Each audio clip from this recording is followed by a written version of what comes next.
Viral সেই video নিয়ে দুঃখ প্রকাশ করলেন ইশরাক হোসেন। দেশের জন্য সর্বোচ্চ ভূমিকা রাখতে চাই জাইমা রহমান। জানুয়ারি ঢাকায় জামায়াতের মহাসমাবেশ। 7 ঘন্টায় 12 লাখ টাকা সংগ্রহ, লক্ষ্য হচ্ছে 40.93 লাখ। স্বচ্ছ ব্যয়ে নির্বাচনের ঘোষণা তাসনিম জারার। দেশে পৌঁছালো বিএনপির বুলেট প্রুফ বাস, নিবন্ধিত হলো তারেক রহমানের বিশেষ জিপ গাড়ি। প্রথম আলো বস্তুনিষ্ঠ সাংবাদিকতা চেয়ে মতাদর্শিক রাজনীতিতে সক্রিয় মির্জা গালিব। ভাইরাল সেই ভিডিও নিয়ে দুঃখ প্রকাশ করলেন ইশরাক হোসেন। বিএনপির প্রতিষ্ঠাতা শহীদ রাষ্ট্রপতি জিয়াউর রহমানের সমাধিতে শ্রদ্ধা নিবেদনের সময় ঘটা হুড়োহুড়ি ও অনাকাঙ্ক্ষিত ঘটনার জন্য আন্তরিক দুঃখ প্রকাশ করেছেন ঢাকা 6 আসনে বিএনপি মনোনীত প্রার্থী প্রকৌশলী ইশরাক হোসেন। সোমবার রাতে নিজের ভেরিফাইড ফেসবুক পেজে এক পোস্টের মাধ্যমে তিনি এই ক্ষমা প্রার্থনা করেন। ইশরাক জানান, বাংলাদেশ জাতীয়তাবাদী মুক্তিযুদ্ধের প্রজন্ম এর নবগঠিত কমিটির আহ্বায়ক নির্বাচিত হওয়ার পর নেতাকর্মীদের নিয়ে মাজারে শ্রদ্ধা জানাতে গেলে সেখানে ব্যাপক জনসমাগম হয়। কর্মসূচিতে প্রধান অতিথি রুহুল কবির রিজভী ও বিশেষ অতিথি ইশতিয়াক আজিজ উলফাতের নিরাপত্তা ও প্রোটোকল নিশ্চিত করতে গিয়ে তাকে কিছুটা কঠোর অবস্থান নিতে হয়েছিল। তিনি উল্লেখ করেন, সামাজিক যোগাযোগ মাধ্যমে ছড়িয়ে পড়া ভিডিও বা ঘটনাস্থলের পরিস্থিতি দেখে কেউ মনোকষ্ট পেয়ে থাকলে তিনি দুঃখিত।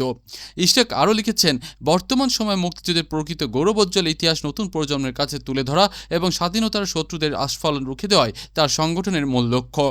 ন্যায় বিচার ও সত্যের জয় হবেই বলে তিনি তার বার্তায় আশাবাদ ব্যক্ত করেন। দেশের জন্য সর্বোচ্চ ভূমিকা রাখতে চাই জাইমা রহমান। দীর্ঘ 17 বছর প্রবাস জীবন শেষে দেশে ফেরার আগে নিজের অনুভূতি ও আগামীর পরিকল্পনার কথা জানিয়েছেন বিএনপির ভারপ্রাপ্ত চেয়ারম্যান তারেক রহমানের মেয়ে ব্যারিস্টার জাইমা রহমান। আজ মঙ্গলবার ফেসবুকে দেওয়া এক দীর্ঘ পোস্টে তিনি জানান, একজন দায়িত্বশীল নাগরিক হিসেবে দেশের জন্য সর্বস্ব দিয়ে সর্বোচ্চ ভূমিকা রাখতে চান তিনি। পোস্টে দাদি ও সাবেক প্রধানমন্ত্রী বেগম খালেদা জিয়ার সাথে শৈশবের স্মৃতিচারণ করে জাইমা বলেন, নেতৃত্বের প্রথম পাঠ তিনি দাদির নম্রতা ও আন্তরিকতা থেকেই শিখেছেন। লন্ডনের দিনগুলো তাকে বৈশ্বিক দৃষ্টিভঙ্গি দিলেও তার হৃদয় সবসময় বাংলাদেশে ছিল বলে উল্লেখ করেন তিনি।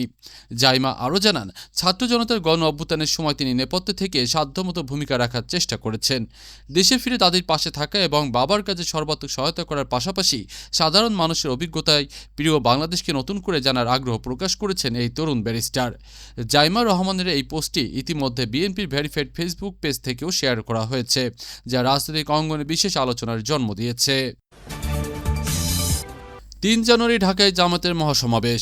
শহীদ শরীফ ওসমান হাদির হত্যাকারীদের গ্রেপ্তার, দৃষ্টান্তমূলক বিচার এবং দেশব্যাপী অবৈধ অস্ত্র উদ্ধারের দাবিতে আগামী 3 জানুয়ারি রাজধানী ঢাকায় মহাসমাবেশে ডাক দিয়েছে বাংলাদেশ জামায়াতে ইসলামী। সোমবার রাতে দলটির কেন্দ্রীয় নির্বাহী পরিষদের বৈঠকে এই সিদ্ধান্ত নেওয়া হয়। কর্মসূচি অনুযায়ী ওই দিন দুপুর 12টায় মানিক মিয়া এভিনিউতে এই বিশাল মহাসমাবেশ শুরু হবে। জামায়াতের সহকারী secretary general doctor Hamidur Rahman Azad জানিয়েছেন, হাদির খুনিদের বিচার এবং সন্ত্রাসীদের হাতে থাকা অস্ত্র উদ্ধার করা না হলে সুষ্ঠু নির্বাচনের পরিবেশ তৈরি হবে না।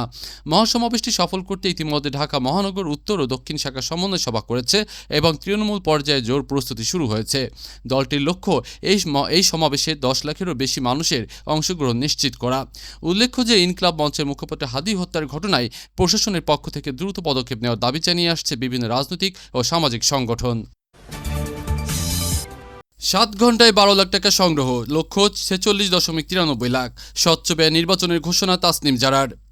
নির্বাচনী ব্যয় স্বচ্ছতা ও সততার এক অনন্য দৃষ্টান্ত স্থাপন করলেন ঢাকা 9 আসনের এনসিপি প্রার্থী ডাক্তার তাসনিম জারা। বৃহস্পতিবার সামাজিক যোগাযোগ মাধ্যমে ফান্ড সংগ্রহের ঘোষণা দেওয়ার মাত্র 7 ঘন্টার মধ্যেই 12 লাখ টাকার বেশি অনুদান সংগ্রহ করেছেন তিনি। তাসনিম জারা জানান, পরিচালিত ধারার নির্বাচনে কোটি কোটি টাকা ব্যয়ের সংস্কৃতি মূলত চাঁদাবাজি ও টেন্ডারবাজিকে উৎসাহ করে, যা তিনি কঠোরভাবে পরিহার করবেন।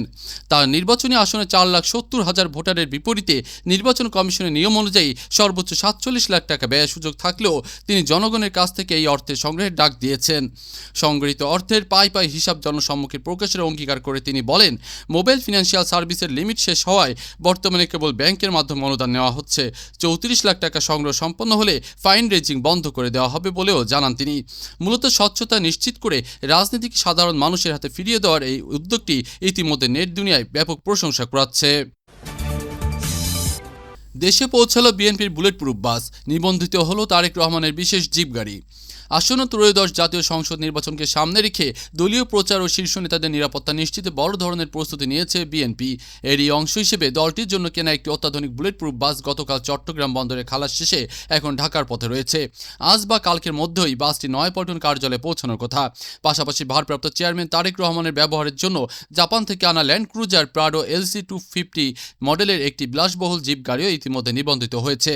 2800 সিসি ক্ষমতার এই সাদা রঙের 7 আসনের গাড়িটি শুল্ক ও করসহ 3.25 কোটি টাকা ব্যয়ে আমদানি করা হয়েছে। বিআরটি এর তথ্য অনুযায়ী গাড়িটি সরাসরি বাংলাদেশ জাতীয়তাবাদী দল বিএনপি এর নামে নিবন্ধিত। মূলত বিএনপি চেয়ারপারসন বেগম খালেদা জিয়া ও ভারপ্রাপ্ত চেয়ারম্যানের নির্বাচনী প্রচারণায় সর্বোচ্চ নিরাপত্তা নিশ্চিত করতে স্বরাষ্ট্র মন্ত্রণালয়ের বিশেষ অনুমতি নিয়ে এই বুলেট প্রুফ যানবাহনগুলো সংগ্রহ করা হয়েছে। দলীয় নেতারা মনে করছেন এই বিশেষ গাড়িগুলো নির্বাচনকালীন প্রচারণায় নেতাদের ব্যক্তিগত সুরক্ষা ও যাতায়াতের গতিশীলতা বহুগুণ বাড়িয়ে দেবে। প্রথম আলো বস্তুনিষ্ঠ সাংবাদিকতার চেয়ে মতাদর্শিক রাজনীতিতে সক্রিয় মির্জা গালিব। দেশের শীর্ষ দৈনিক প্রথম আলোর বিরুদ্ধে বস্তুনিষ্ঠ সাংবাদিকতার চেয়ে মতাদর্শিক রাজনীতিতে বেশি সক্রিয় থাকার অভিযোগ তুলেছেন ঢাকা বিশ্ববিদ্যালয় শাখা ছাত্র শিবিরের সাবেক সভাপতি ও হার্ভার্ড বিশ্ববিদ্যালয়ের সহকারী অধ্যাপক ডক্টর মির্জা গালিব। আজ মঙ্গলবার নিজের ভেরিফাইড ফেসবুক পেজে দেওয়া এক পোস্টে তিনি দাবি করেন, প্রথম আলো দীর্ঘদিন ধরে এমন এক সম্পাদকীয় নীতি অনুসরণ করেছে যা কার্যত আওয়ামী লীগের রাজনৈতিক অবস্থানকে বৈধতা দেয়। ডক্টর গালিব তার বিশ্লেষণে উল্লেখ করেন, জামাত বা হেফাজতে সহিংসতার ক্ষেত্রে পত্রিকাটির ভাষা অত্যন্ত আক্রমণাত্মক হলেও আওয়ামী লীগ সংশ্লিষ্ট ঘটনার ক্ষেত্রে তারা সচেতনভাবে দায় এড়ানো শব্দচয়ন ব্যবহার করে। এই দুইমুখী মানদণ্ডকে তিনি সিলেক্টিভ মোরালিটি হিসেবে অভিহিত করে বলেন, নয় দিগন্ত বা আমার দেশ কার্যালয়ে হামলায় যারা নীরব থাকেন তারা প্রথম আলোর ঘটনায় উচ্চকণ্ঠ হওয়ায় সাংবাদিকতার বৈষম্য তৈরি হয়েছে। তবে মতাদর্শিক বিরোধিতা থাকলেও কোনো গণমাধ্যম হামলা বা আইন নিজের হাতে তুলে নেওয়া গ্রহণযোগ্য নয় বলে তিনি স্পষ্ট জানান। মির্জা গালিবের মতে সহিংসতা পরিহার করে ভিন্ন মতের প্রতি শ্রদ্ধাশীল হয়ে সব জনগোষ্ঠীর জন্য একটি কমন গ্রাউন্ড তৈরি করাই বর্তমান সময়ের প্রধান চ্যালেঞ্জ।